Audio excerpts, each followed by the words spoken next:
This is Top Accolade Global News Update. I am Abiodun Mohammed. Russia and Ukraine pounded each other's forces in heavy fighting in the eastern region of Donetsk on Tuesday as Kiev's allies met in Paris to provide urgent aid to help Ukrainians survive freezing winter temperatures. Moscow is battling to take full control of the Donetsk and Luhansk regions, 2 of 4 territories the Kremlin claims to have annexed in votes rejected by most countries as illegal. Moscow is also attacking Ukraine's energy infrastructure with waves of missile and drone strikes, at times cutting off electricity for millions of civilians enduring Europe's deadliest conflict since World War II. Fierce fighting in the region in recent weeks has left unclear which parts of Donetsk are under Russian and Ukrainian control. 3 civilians were killed in the Donetsk region over the past 24 hours, Regional Governor Pavlo Kyrylenko said on his Telegram channel, while in the southern Kherson region, Regional Governor Yaroslav Yanushevych reported 3 people were killed and 15 wounded in Russian artillery attacks in the past day. Russian troops shelled the part of the Kherson region under Ukrainian control 57 times, he said. Russia's sustained shelling of the front line in Donetsk has completely destroyed the city of Bakhmut and heavily damaged the city of Avdiivka, which lies in the region's center, Ukrainian President Volodymyr Zelensky said on Friday.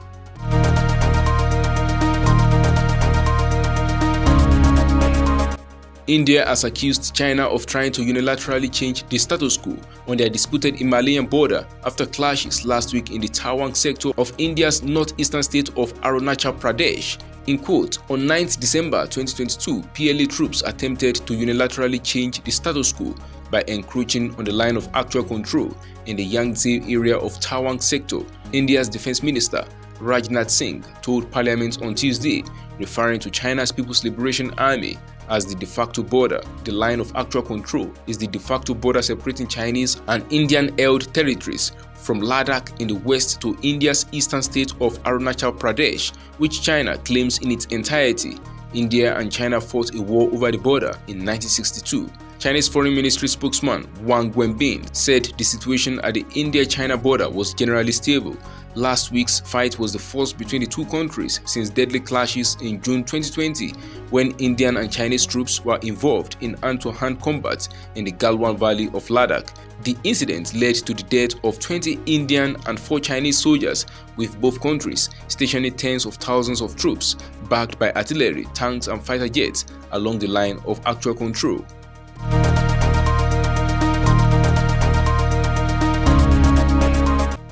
Supporters of far-right Brazilian President Jair Bolsonaro on Monday attempted to invade the federal police headquarters in the capital Brasilia in a flash of post-election violence on the day the president's electoral defeat was certified. Witnesses saw Bolsonaro supporters, many in their trademark yellow national soccer jerseys or draped in Brazilian flags, confronting security forces at police headquarters. Police fired stun grenades and tear gas to disperse the crowd.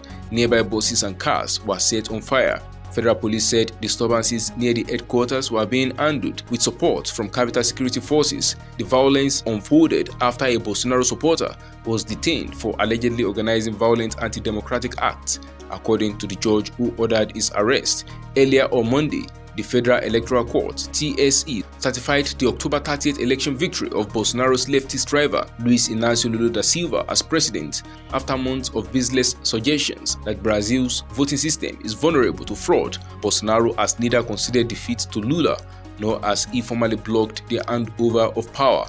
But some of the president's most die-hard supporters have blocked highways in protest and camped out in front of army barracks, calling for a military coup to bar Lula from office.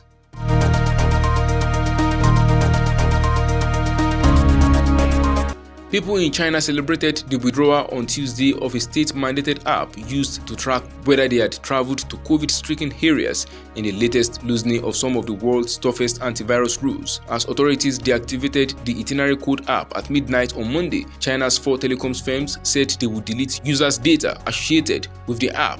For all the relief over last week's decision to begin rolling back the government's stringent zero-COVID policy, there are fears that China may now pay a price for having possibly protected its 1.4 billion people too well against the virus.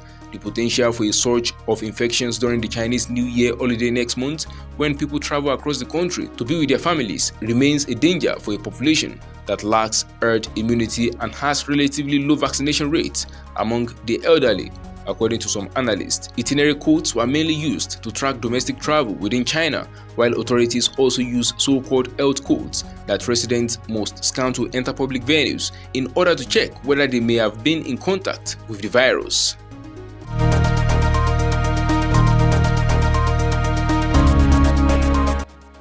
The Moroccan Football Federation says it is giving fans 13,000 free tickets for the country's World Cup semi-final against France on Wednesday. The nation's national airline, Royal Air Maroc, is putting on 30 flights to Qatar at reduced rates. Huge excitement is building in the country after a series of victories against highly rated European sides, which led to celebrations across North Africa and the Middle East. Argentina played Croatia in the first semi-final on Tuesday.